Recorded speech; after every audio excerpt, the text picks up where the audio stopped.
असतो मा सद्गमय तमसो मा ज्योतिर्गमय मृत्योर्मा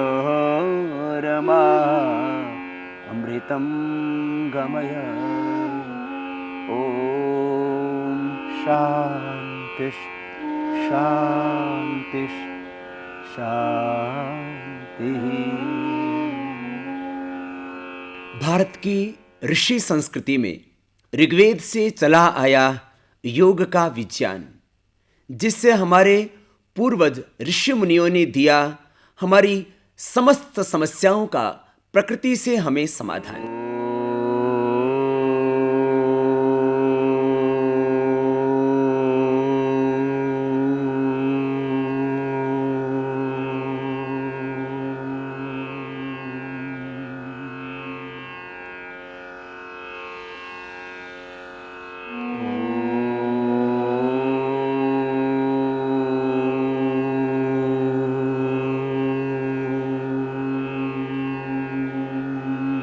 आज हम बात करेंगे योग विज्ञान में पार्किंसंस के बारे में। हिंदी में, संस्कृत में, आयुर्वेद में इसको कंपवात कहा जाता है। हमारे मस्तिष्क और स्नायु तंत्र में कमजोरी या दुर्बलता आने पर हमारे शरीर में कंपन पैदा होता है। किसी किसी को हाथों में, किसी किसी को गर्दन में, किसी किसी को पैरों से पार्किंसंस की शुरुआत होती है। ज़्यादातर लोगों को कंपवात की शुरुआत हाथों से होती है। जब आप पानी पीते हैं ग्लास उठा करके और आपका हाथ हिलता है तो पानी का ग्लास हिलने लग जाता है। आप बात करते हैं और आपकी गर्दन ऐसे ऐसे हिलने लग जाती है। और बाद में मैंने हालात ये देखे कि लोगों का पूरा शरीर हिलने लग जाता है और दो व्यक्ति भी पकड़ने की कोशिश करते हैं तो व्यक्ति को नियंत्रित नहीं कर सकते, ये हालात हो जाती है। यहाँ तक कि मैंने इसी तरह से लोगों को हिलते हिलते देखा है। ये सामान्य रूप से पहले इतना ही होता था पार्किंसन में कि लिखने में दिक्कत आती थी, सिग्नेचर करने में दिक्कत आती थी, कुछ पानी या दूध आदि पीने में, ग्लास उठाने में दिक्कत आती थी। लेकिन अब पार्किंसंस और ज़्यादा तीव्र रूप से बढ़ने लगा है। पार्किंसन का एक कारण जेनेटिक, वंशानुगत है। दूसरा कारण पार्किंसन का स्ट्रेस है, तनाव है। और तीसरा कारण हमारे मस्तिष्क और मसल्स और नर्वस सिस्टम की वीकनेस है। प्राणायाम के द्वारा हम सभी तरह की पार्किंसंस पर, किसी भी कारण से पार्किंसन हो, उसके ऊपर प्रभावी ढंग से नियंत्रण पा सकते हैं। इसमें थोड़ा वक्त लगता है क्योंकि पार्किंसन एकदम होता भी नहीं और एकदम मिटता भी नहीं है।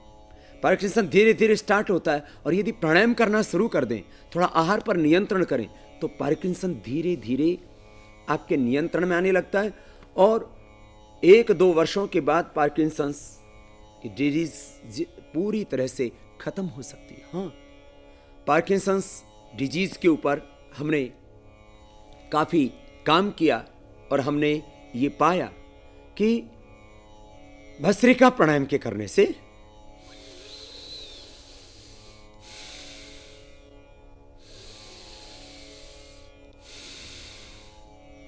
ये भस्त्रिका प्राणायाम हम 5 मिनट कराते हैं। लंबे सांस गहरे भरते हैं, डायफ्रामेटिक डीप ब्रीदिंग करते हैं। 5 मिनट ही भस्त्रिका प्राणायाम, ध्यान मुद्रा में बैठ करके, और मेरुदंड सीधा रखते हैं और बहुत जोर से नहीं करते हैं, यूं नहीं करना। आराम आराम से लंबा श्वास लिया,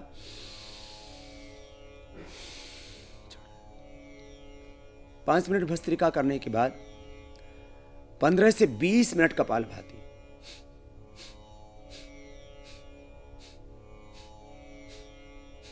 एक सेकंड में एक बार श्वास को बाहर छोड़ते हैं। इससे पार्किंसंस के ऊपर तो प्रभावी ढंग से नियंत्रण आप पाएंगे ही। पार्किंसंस डिजीज के ऊपर कंट्रोल पाने के अलावा कपालभाति से आपका लिपिड प्रोफाइल कंट्रोल में रहेगा, कोलेस्ट्रॉल कंट्रोल में रहेगा, लीवर प्रोफाइल आपका नॉर्मल रहेगा, एसजीओटी, एसजीपीटी, ब्लिरुबिन लेवल आपका नॉर्मल रहेगा। कपालभाति के करने से आपका किडनी प्रोफाइल नॉर्मल रहेगा, प्रोटीन आपको ज़्यादा नहीं जाएगा, एल्ब्यूमिन आपको नहीं जाएगा, कपालभाति प्राणायाम के करने से जो ब्लड यूरिया बढ़ गया है वो नॉर्मल हो जाएगा। ESR, uric acid, RA factor, ये सब कुछ नॉर्मल होगा। कपालभाति के करने से आपको ऑस्टियोपोरोसिस की प्रॉब्लम नहीं होगी, कॉन्स्टिपेशन की प्रॉब्लम नहीं होगी। कपालभाति के करने से गैस एसिडिटी की भी प्रॉब्लम नहीं रहेगी। कपालभाति प्राणायाम आपके वेट को कंट्रोल में लाएगा, मधुमेह को कंट्रोल में लाएगा। इसके साथ साथ मैंने कहा ये आपके पार्किंसंस डिजीज को मिटाएगा। कपालभाति प्राणायाम 15 से 20 मिनट खाली पेट प्राणायाम किया जाता है। शाम को करना हो तो दोपहर के खाने के 5 घंटे बाद।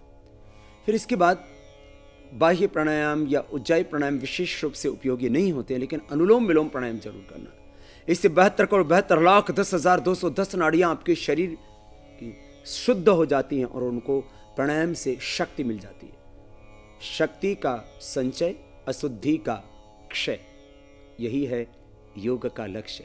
शक्ति देना, बीमारियों से आपको सुरक्षा देना, और जो रोग हो चुके हैं उनका समाधान देना। शक्ति, सुरक्षा और समाधान। आप भी यदि पार्किंसन से बचना चाहते हो, ऐसा नहीं कि पार्किंसन होने के बाद ही आप योग करेंगे, प्राणायाम करेंगे। रोगों से बचने के लिए, रोग हो चुके हैं तो उनको कंट्रोल में लाने के लिए, उनको क्योर करने के लिए योग एक समाधान है। योग एक विज्ञान, ये मात्र कोई पूजा पाठ की पद्धति नहीं, यह कोई धार्मिक कर्मकांड नहीं।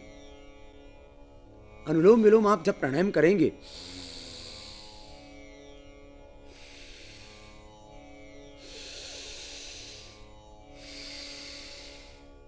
ऐसे कंटिन्यूअस करना है। बाएं से लिया, दाएं से छोड़ दिया, दाएं से लिया, बाएं से छोड़ दिया, दाएं नाक अंगूठे से, बाएं नाक को बीच की 2 उंगलियों से बंद करते हैं। ऑल्टरनेटिवली ऐसे 5 मिनट कम से कम लगातार करते हैं, कंटिन्यूअस करते हैं। तो एक राउंड 5 मिनट का, फिर ऐसे आप इसको 15 मिनट से अधिकतम आधा घंटे तक करना। और आप देखेंगे कि जब आप आधा घंटा अनुलोम विलोम करेंगे, मैंने देखा है इससे पार्किंसंस ठीक होने लगता है, धीरे धीरे कंट्रोल में आने लगता है और बाद में क्योर हो जाता है। पैरालिसिस ठीक हो जाता है इससे।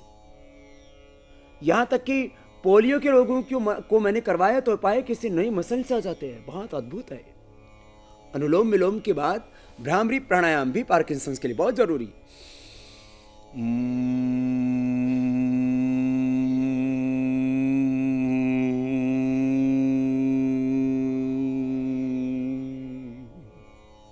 पहले अंगुली माथे पर, शेष 3 अंगुली आंखों पर, हल्का सा प्रेशर मिडिल फिंगर से आंख और नाक के मूल में। कान अंगूठे से पूरी तरह से बंद होते हैं तो एक भीतर से ओंकार की ध्वनि गुंजायमान होती है। उससे सारा स्ट्रेस दूर हो जाता है। ब्रेन और नर्वस सिस्टम में जो भीतर असंतुलन था, भीतर अशक्ति थी, वो दूर हो जाती है। एक नई ऊर्जा का संचार हो जाता है। तो अनुलोम विलोम, भ्रामरी और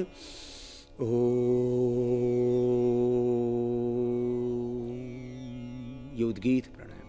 तो भस्त्रिका 5 मिनट, कपालभाति 15 से 20 मिनट, अनुलोम विलोम 15 मिनट से आधा घंटा, भ्रामरी और उद्गीत, ये 5 प्राणायाम करना। और रिंग फिंगर के टॉप पर दबाना, इसका ब्रेन और नर्वस सिस्टम से बहुत गहरा संबंध होता है। इसको एक्यूप्रेशर कहा जाता है। यह एक्यूप्रेशर बहुत ही प्रभावशाली प्रक्रिया है हाथ में, और इसी तरह से पैर में भी। यह छोटी अंगुली के पास वाली अंगुली के ऊपर ऐसे दबाते हैं, और इसके दबाने से पार्किंसंस पर बहुत प्रभावी ढंग से हम नियंत्रण पाते हैं। इस अंगुली के अलावा, रिंग फिंगर के अलावा, हम बीच वाली अंगुली को भी दबाते हैं। वैसे दोनों ही मास्टर पॉइंट है। इसको यू शेप में और बीच में ऐसे दबाते हैं, दोनों ओर से, ऊपर से और फिर बीच से। तो यू शेप में और फिर ऐसे, जैसे तिलक करते हैं कुछ लोग, इस तरह का ऐसे ये दबाना है दोनों बीच की उंगलियों पर, और ऐसे बीच की 2 उंगलियों पर। ऐसे तो सारे ये पॉइंट्स हैं, ये सब हमारे मस्तिष्क से संबंध रखते हैं। क्योंकि मैंने देखा है अभी तक एक्यूप्रेशर में कि ये जो हमारे ऊपर वाले हिस्से हैं ये मस्तिष्क से संबंध रखते हैं, और उसके नीचे जैसे आते हैं तो यहाँ आँख के लिए, यहाँ फेफड़ों के लिए, यहाँ कान के लिए, यहाँ हार्ट के लिए, फिर यहाँ डायबिटीज़ के लिए, यहाँ किडनी के लिए, यहाँ थायराइड के लिए। तो ये ऐसे चलता है यहाँ से एक्यूप्रेशर के सारे पॉइंट्स। और पार्किंसंस डिजीज़ में एक्यूप्रेशर का बहुत लाभ होता है। और प्राणायाम तो हमारे शरीर की एक एक कोशिका को सशक्त बना देता है, स्वस्थ बना देता है, उसको मजबूत बना देता है। तो प्राणायाम तो सभी पार्किंसंस के रोगी को अवश्य ही करना है। हम प्राणायाम करेंगे, साथ साथ थोड़ा एक्यूप्रेशर करेंगे। अश्वगंधा का चूर्ण 1-2 ग्राम दूध के साथ ले लेना। अश्वगंधा चूर्ण, अश्वगंधा के कैप्सूल भी हम बनाने का प्रयत्न करते हैं। अश्वगंधा का चूर्ण तो कोई भी व्यक्ति ले सकता है, पाउडर करके 2-2, 3-3 ग्राम दूध के साथ ले लेना। उससे जो हमारा नर्वस सिस्टम है वो स्ट्रांग हो जाता है, हमारे मसल्स उससे मजबूत हो जाते हैं। और थोड़ा थोड़ा सूक्ष्म व्यायाम, हाथों की अंगुलियों के लिए ऐसे ऐसे ऐसे ऐसे ऐसे हल्के व्यायाम हैं। इन व्यायामों को करना, थोड़ा गर्दन को दाएं बाएं घुमाना, ऐसे गोल गोल घुमा लेना उससे। तो सूक्ष्म व्यायाम, प्राणायाम, थोड़ा सा सुबह जल्दी उठना, तीखी तली हुई चीज़ों का सेवन नहीं करना, भारी चीज़ें मत लेना। दूध के साथ जैसे कि मैंने कहा अश्वगंधा और शिलाजीत भी यदि असली मिल जाए तो 1-1 बूंद दूध के साथ ले लेना, और आप देखेंगे और पाएंगे कि आपका पार्किंसंस मिट रहा है। और प्राणायाम करवा करके, आहार पर नियंत्रण करवा करके हमने बहुत से लोगों का पार्किंसंस मिटाया है। मुझे लगता है आप भी प्राणायाम करेंगे तो आपका भी पार्किंसन नियंत्रण में आएगा। और यदि आप प्राणायाम करेंगे तो आप पार्किंसन सहित तमाम रोगों से बचेंगे, क्योंकि रोगी व्यक्ति यदि योग करता है तो निरोगी बनता है, और निरोगी व्यक्ति यदि योग करता रहता है तो रोगों से बच जाता है। सर्वे भवन्तु सुखिनः, सर्वे सन्तु निरामयाः, सर्वे भद्राणि पश्यन्तु, मा कश्चित् दुःखभाग् भवेत्। ॐ शान्ति शांति शांति। हमारे ऋषियों ने प्राचीन काल से ही संदेश दिया, वसुधैव कुटुंबकम। ग्लोबलाइजेशन की बात आज भले ही दुनिया करे, पर हमारे ऋषियों ने वसुधैव कुटुंबकम कह करके पूरे संसार को अपना परिवार की तरह से माना और देखा। उसका प्रत्यक्ष प्रमाण ये औषधियाँ भी हैं, क्योंकि जो लेमन ग्रास का जो पौधा है मूलतः चाइना का पौधा है।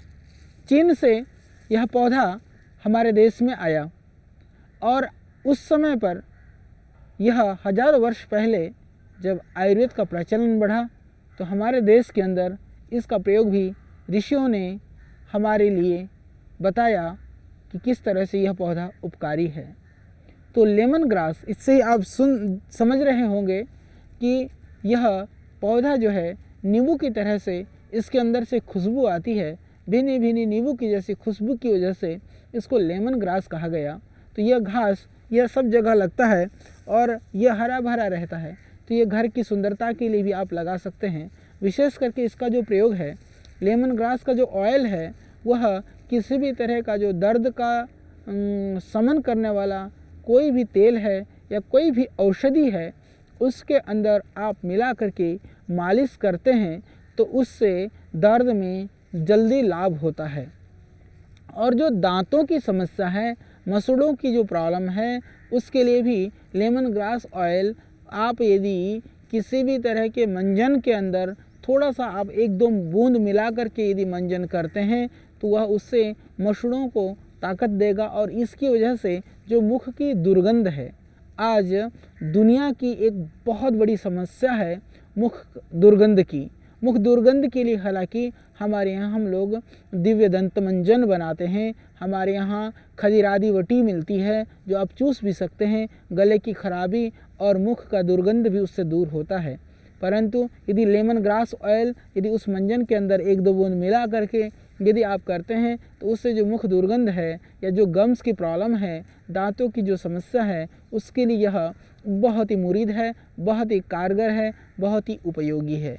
और इसके अतिरिक्त लेमन ग्रास आपकी जो एलर्जिक प्रॉब्लम है, सर्दी जुकाम कफ खांसी, इनमें भी यह बहुत ही कारगर है। जैसे आप चाय बनाते हैं तो चाय की जगह पर इसका डायरेक्ट आप टी बना करके भी सेवन कर सकते हैं।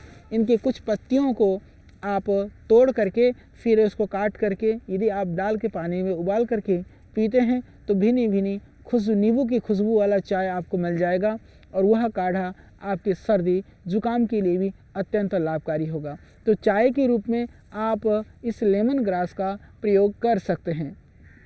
और यदि इसको काट करके चाय की तरह से यदि आप नियमित रूप से पीते हैं तो इससे आपको सर्दी जुकाम और जो एलर्जिक प्रॉब्लम है उसमें पूरा लाभ मिलेगा। तो सर्दी के लिए जुकाम के लिए आप इसकी चाय बना करके सेवन करें और आपकी जो दांतों की और मुख की दुर्गंध है उसके लिए इसके तेल का आप मंजन में मिला करके इसका पेस्ट करें तो यह बहुत ही लाभकारी बहुत ही गुणकारी घास है। तो निश्चित रूप से इसको आप घर में भी लगा सकते हैं। यह घर की सुंदरता को भी बढ़ाएगा और जहाँ लेमन ग्रास लगाया जाता है उसके आसपास में मच्छरों का जो प्रकोप है वो कम होता है। आज चारों तरफ देश के अंदर गंदगी फैली हुई है, वहाँ पर पानी जम रहा है, मच्छर पैदा हो रहे हैं। उन सब क्षेत्रों में यदि इस घास को हम लगा देते हैं क्योंकि यह आराम से लग जाता है और आराम से यह हरा भरा होता है तो इससे भूमि की सुंदरता बढ़ेगी, इससे मच्छरों का खत्मा होगा, रोगों की परिसमाप्ति होगी और औषधि के रूप में इसका प्रयोग करके हम रोग मुक्त होंगे। स्वयं रोग मुक्त होकर के अपने समाज और देश को हम लोग रोग मुक्त कर सकेंगे। उसके लिए एक सहयोगी पौधा है यह लेमन ग्रास। तो इस नींबू घास का हमने बहुत सारे प्रयोगों को जाना और भी इसी तरह से जड़ी बूटियों के संदर्भ में ढेर सारी दिव्य वनस्पतियों के संदर्भ में हम इस आयुर्वेद अमृत के अंतर्गत आपको देते रहेंगे जानकारी। इस जानकारी को प्राप्त करने के लिए आप ज़रूर देखते रहिए जो हमारा यह योग विज्ञान का कार्यक्रम। ओम भूर्भुवस्वः तत्सवितुर्वरेण्यं भर्गो देवस्य धीमहि धियो यो न प्रचोदयात्। ओम शांति शांति शांति। जिंदगी की हर सुबह मेरा एक नया जन्म है। हर दिन की शुरुआत हम एक नई ऊर्जा और जोश के साथ करें। एक पल के लिए भी जीवन में भय चिंता निराशा न आए और ये भय ये चिंता ये निराशा यही हमारे तनाव यही हमारे अभाव का कारण बनते हैं। आलस से ही दुनिया की सब समस्याओं का हमारे दुख का हमारी दरिद्रता का कारण। सब उठ के जोश के साथ अपने जीवन की शुरुआत करना। 5 मिनट खाली व्यायाम कर लेना और 5 मिनट का व्यायाम आपके पूरे शरीर को ताकत देगा और आपकी मन में विचारों में जो कमजोरी है उसको साहस और शौर्य में तब्दील कर देगा। क्या करना, सुबह उठ के थोड़ा ऐसे ऐसे व्यायाम करना।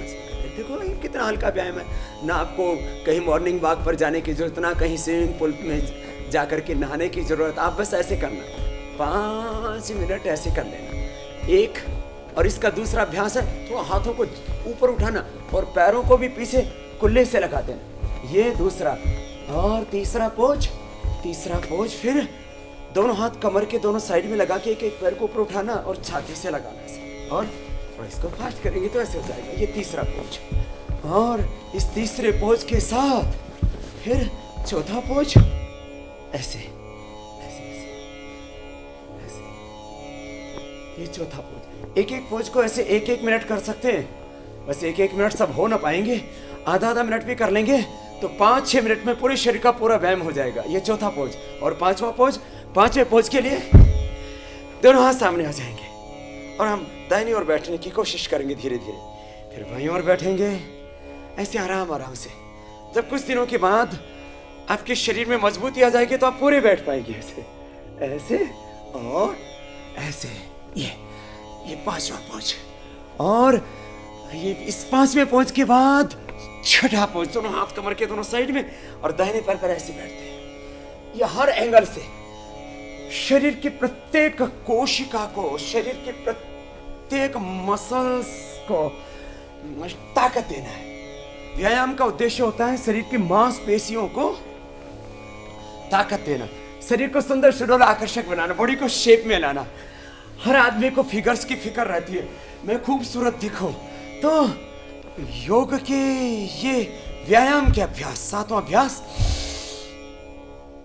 हमारी बॉडी को शेप में लेके आएंगे, हमारे फिगर्स को अच्छा बनाएंगे और फ्लेक्सिबल बनाएंगे बॉडी को, एनर्जेटिक बनाएंगे बॉडी को। ये 7वां पोज। और इसके बाद 8वां पोज, ऐसे साइड में, ऐसे और ऐसे, एक हाथ रखने के पास, ऊपर वाला हाथ की हथेली नीचे की और ऊपर वाले हाथ की जो भुजा है वो कान के पास, और नीचे वाला हाथ टखने के पास, ऐसे। इससे जिनको मोटापा उनको भी बहुत फायदा होगा। इससे जो कमर भारी भारी रहती है ना, सब हल्की हल्की हो जाएगी। और इसके बाद ये त्रिकोणासन था, त्रिकोणासन ऐसे और ऐसे ऐसे ऐसे ऐसे, कंधे के ऊपर से ऊपर देखते हैं ऐसे, अब उसी साइड के पैर को टच करते हैं। फिर 9वां अभ्यास, 9वें अभ्यास के लिए आपको आगे झुकना, सांस बाहर छोड़ के ऐसे और ऐसे ऊपर उठना। कोशिश करें आपको माथा घुटनों से लग जाए, ऐसे और ऐसे। और फिर 11वें पोज में ऐसे ऐसे ऐसे ऐसे, और फास्ट करें तो ऐसे ऐसे। और 12वें पोज में दोनों हाथ सामने, जिधर आपके हाथ जाएंगे उधर आपके को ले जाएंगे, और अपोजिट साइड में आपके पंजे ऐसे ऐसे ऐसे, और फास्ट करते हैं ऐसे। तो ये 12 अभ्यास आपको बताया हमने। आप इनको धीरे धीरे करें तो ऐसे कर सकते हैं। जो बुजुर्ग हैं, बीमार हैं, कमजोर हैं, और जो जवान हैं वो ऐसे ऐसे कर सकते हैं, ऐसे और ऐसे ऐसे ऐसे। तो मैंने बताया आपको व्यायाम का तरीका। 12 प्रकार के व्यायाम करने से आपके भीतर अपार बल, शक्ति, ऊर्जा और पराक्रम जाग उठेगा, और जीवन में न भय रहेगी, न निराशा, न चिंता, न तनाव। आत्मविश्वास से, जोश से भरी हुई जिंदगी जिएंगे, और आपको लगेगा जीवन एक बोझ नहीं, जीवन एक उत्सव है।